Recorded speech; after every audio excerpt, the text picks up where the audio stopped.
The U.S. historically has reacted pretty quickly, at least in modern times, to changes in enemy tactics. We didn't fight well on land for the first year of World War II, for 42 much, in either North Africa or the islands like Tarawa. But we got better fast because the military is very candid in their after-action reports and the things that have to be corrected.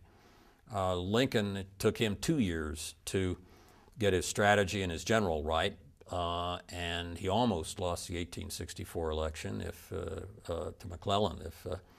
If Sherman hadn't burned Atlanta, he probably would have. So that was a close one.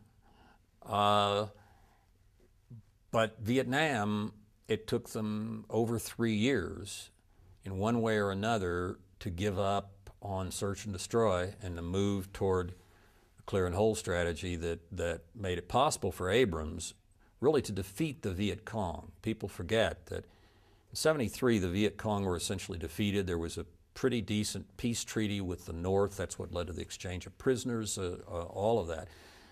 The Viet Cong didn't defeat South Vietnam or the United States.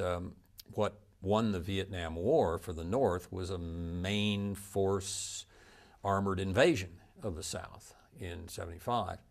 And the U.S. was so war-weary by that point that Congress didn't support even using air forces and air power to help hold them off, and they defeated the South Vietnamese. But I guess what one would conclude from that is that if you can make all your changes in the first year of a war, these are very rough historical analogies, you can probably, and start winning, you can probably keep the American people's support. 2 years is right at the margin, but 3 years is a very long time of continuing to fight a losing strategy. And that's what Johnson did with Westmoreland in the Vietnam War, and that's what Bush has done with his generals in this war. 3 years is very, very hard to come back from.